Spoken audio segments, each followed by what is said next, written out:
Hi everyone, this is Boogass Reviews, and today I'm back with my weekly Walking Dead action figure review. And today I'll be doing another review on the Walmart exclusive Walking Dead 3-pack. And today will be the Bloody Michonne figure. So before we take a look at Michonne, let's take a look at the accessories that she comes with. And her sheath is a separate accessory, but it will not come off of her for anything now. And I'm not really going to try and get it off either, because the last time I tried that with my previous Michonne I got, because this is just the same exact thing as a previous Michonne, it's just a repaint. But the last time I tried to take the sheath off, I broke the strap, so I'm not going to try that in this review. So here's her sword. I think it looks really nice. I like how it has the blood all over it. And that's how this one is different from the, I think it's Series 3 Michonne, Series 3 or 4 Michonne, is that this figure has a bloody deco all over it. So I love how the blood looks on the sword. I like how it looks like the blood is darker in some places, like it's dried. That looks really awesome. And there's a little bit of blood on the handle there. Not as much on the one side as there is on the other, which I found a little odd. Actually, the side that's facing out, wait, there, the side that's facing out has less, and where she's gripping it has more blood. Now, she can hold this very loosely in her right hand. She can't hold it in her left hand at all because it's a very tight fit. And I don't want to scrape any of the paint off of this or anything. She can hold it in her right hand. It's just kind of loose. Like if you can see how it slides. So that is a little troublesome, but as long as you keep her holding the sword like that, it's fine. Because you can see that it kind of tilts to the side a little bit when you try and move it. Something I found that also helps is putting it to the side like that. Like angling it in her hand a little bit. It'll stay if you do that. And of course it slips again. So for the head sculpt, I think it looks very much like Denai Guerrera. I actually think it looks better than the previous version. I like how her headband looks. It's actually different than this previous version. Let me go ahead and get it out here.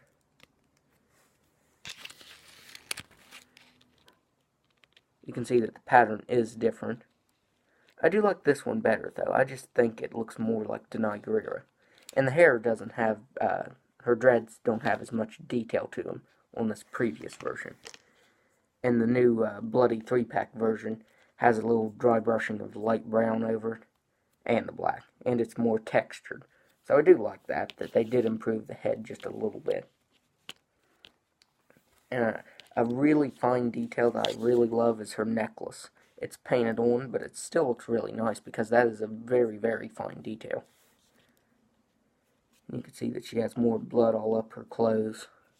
And like I said, that's the thing with the figures. Like, they really don't have much blood on their pants, like Rick. She only has a little bit of blood right here on her right leg. There's nothing on her left leg. It's mostly just right here. And to me, if you're killing zombies and stuff like that, like, your whole outfit's going to get messy, not just one area. So, again, with this figure, I would have preferred a little more blood. Like, there's no blood on her arms. Like, her shirt right here by her arms is covered in blood, and her arms don't have any blood on them, or her hands. So I think this figure does need more blood. I don't know. I just find it odd how it's just kind of in one area. But where it is, it does look pretty nice. I also like how her shirt has that dry brushing of purple in the wrinkles, since it's pink. Let me get this Michonne figure here. You can see that this looks very different because it has that dry brushing. It makes it look better. So this figure is actually, it's pretty different than this first one. I do think that it improves upon that figure, but my only complaint is how she really can't hold her sword. She can hold it, but very loosely, and her hips. She has ball-jointed hips, and that causes them to stick out like that. Like, you actually have to push her hips back in sometimes to get them to look the way they should. But if you have it just like that, you can see how the hip just pops out like that and looks really, really weird. I thought maybe with this version they'd fix that. McFarlane Toys would fix that. because the previous version had the same hips going on.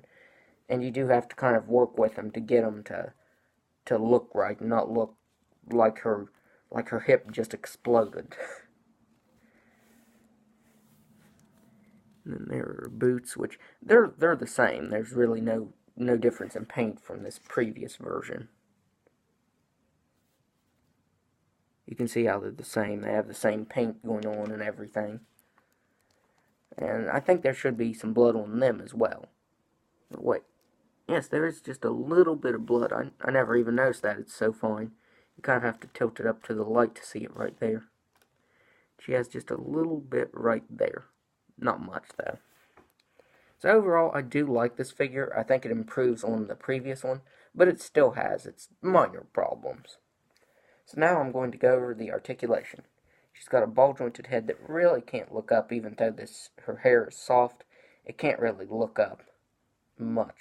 It can look up just a little bit, and she can look down just a little bit. Her hair does get in the way of that also, which is really odd because it's very soft and pliable. You can see that. So that is odd. She's got ball-jointed shoulders that can move out that far.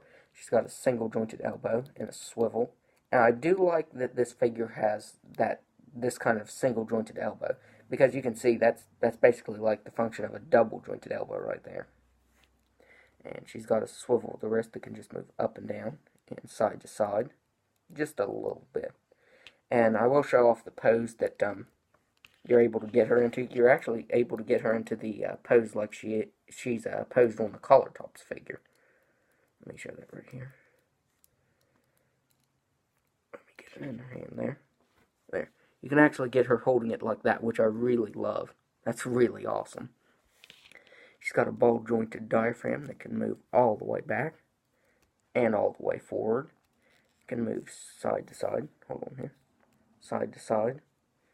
A little bit of pivot right there. She's got ball-jointed hips that can move out that far. She can kick forward that far. Back that far. She's got a single-jointed elbow. Or knee. Single-jointed elbow. Single-jointed knee. A swivel. She's got a swivel at the ankle that can move up and down. And side to side. And now I need to put those hips back in. There. Wait, did I get them in? Yeah, there.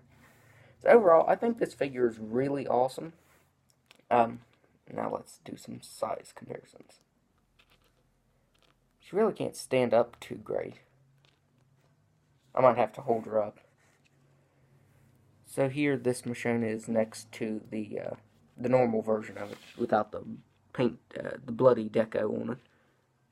I do like this new one better. I think the paint apps are better on this bloody 3-pack version. This one did come with her kind of cape thing.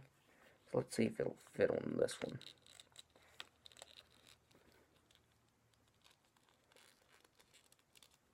Yes. And that will fit on this version as well. So if you wanted to do that, you could. So here she is next to Rick. If I can get both of them to stand up, that is. Maybe I'll just lean her against him. That way she'll stand up. Let me move the camera just a little bit. There. So there she is next to Rick. She's actually leaning on him because she won't stand up at all. And then here they both are next to my custom Carl figure. So overall, I really, really like this Michonne. I do think it improves upon the previous Michonne, although I do have some minor complaints with it. So that's my review. If you like this review, be sure to hit the like button and subscribe to my channel. Thanks for watching.